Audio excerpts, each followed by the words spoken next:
It was one of those Wednesdays. Denise and Elise compromised on which bar it would be this evening. The slight change was the breeze they needed to survive the suffocation of work. It was like a warm eddy animating a discarded plastic bag in front of them. It was an event, small, unexpected, and a little exciting.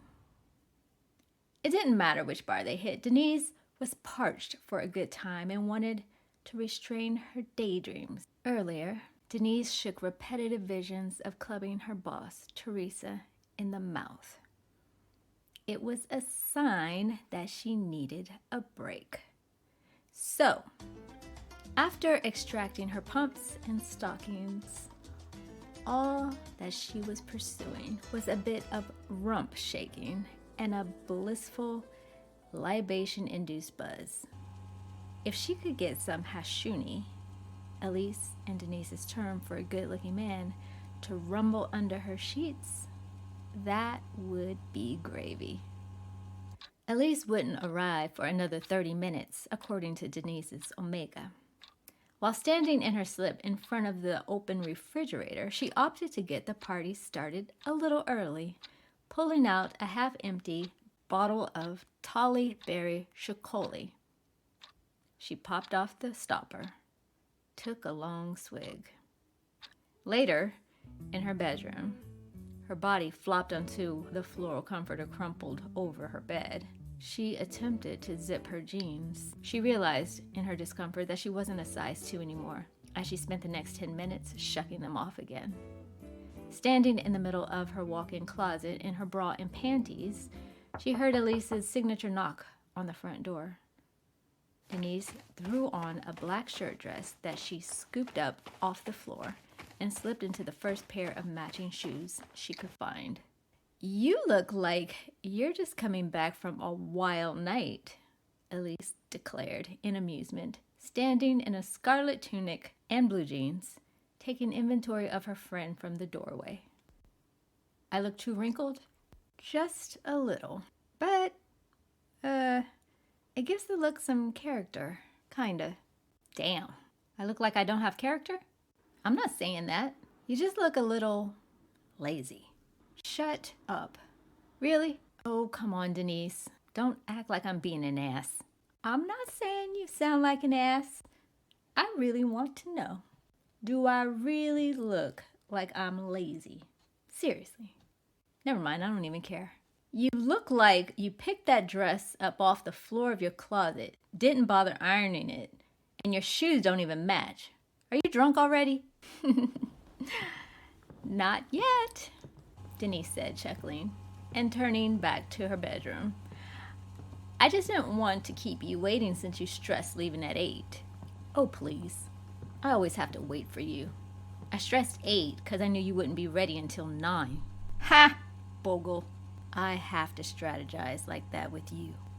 Denise returned from her room in a floral tube dress and camel stilettos, allowing her body to appear 10 years younger, though her face told the truth. The effects of cigarettes and alcohol kept her honest when she was tempted to lie about her age, and she instead simply stopped giving out that information. Elise and Denise waited on their stools in the bar called Caliban's, the oldest in Fullerton, which was a small town almost 5 miles away from Denise's condo. They downed 6 drinks apiece, courtesy of Caliban's Ladies' Night, as Elise complained loudly and excessively about her new beau, a goateed mail carrier named Jeffrey. Taking a quick intermission from the topic of Jeff, she tripped onto a new subject, the profound joys of being a natural redhead. And as Denise stared at Elise's brown roots, she interrupted. She needed to visit the ladies' room. In the dimly lit restroom, Denise threw up all of her drinks, washed out her mouth, and applied a fresh coat of lipstick. Then she stumbled out, passing the 50s-style jukebox and a short olive man with graying temples and a graying goatee. He was studying the song choices in the machine. "Hi," Denise purred as she headed back towards her bar stool. He looked up, smiled weakly, and nodded as she passed. Denise ordered another drink. "Everything all right, Denny?" Elise asked. Oh, yeah. I just had to get ready for round 2. Denise studied the olive man as she polished off her drink. Don't even waste your time on that one. He like 'em young, Elise slurred. He came here with a damn chick, didn't he? Denise asked before ordering yet another drink. Nope. An egg. I can give that henshoonie anything that goddamn egg can give him. Anything except babies. I'll make him forget that. Who the hell wants to change a diaper? Denise said, as she slid back off the bar stool. She straightened her dress and paraded it back to the jukebox and the olive man. Hello, handsome. See anything interesting in there? The man glanced at her and chuckled softly. Well, I guess I have been standing here for a while, huh? Why don't you go ahead and pick a song? I obviously can't figure out what I want. I know what I want. Sex was leaking from her voice. The olive man raised his eyebrows and peered back into the jukebox. I hope what you want is in the jukebox. Actually, what I want is in front of the jukebox. I'm married. I'm trouble. I'm serious. I doubt it. Sorry, ma'am. My wife is in the ladies' room. She'll be out in a minute. I was just in the ladies' room and no one was in there. Albert, a slender, pale brunette with pink cheeks and large brown doe eyes, stood alongside the jukebox with her hands on her hips. What's going on? Honey, I was just talking about you. Yes, he was, honey.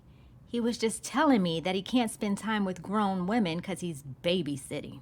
Bitch, who do you think you're talking to? Go find your bottle and leave my husband alone. Listen, little girl, when you're half my age, you're gonna wish your ass looked as good as me. Albert, tell her to shut the hell up. She doesn't know me and I'll hurt her. Lady, please, just leave us alone, he pleaded. Oh, hurt me, baby, Denise roared at the doe-eyed woman. I'll screw your man right in front of you. What are you gonna do? Elise, hearing the instigation, teetered off of her bar stool and set off to stave off the imminent eruption. She'd been in this position too many times. But before Elise could reach Denise, the brunette pounced on Denise like a jaguar, knocking her clumsily to the ground. Elise labored in tearing the young woman off of Denise, but the doe-eyed jaguar turned on her, punched her in the stomach, and whacked her across the face with a closed fist. Two men managed to peel the brunette off Denise and escorted both Denise and Elise out of the bar. Outside of Caliban's, Elise vomited in the parking lot, and Denise, feeling lightheaded and a little sore, blacked out.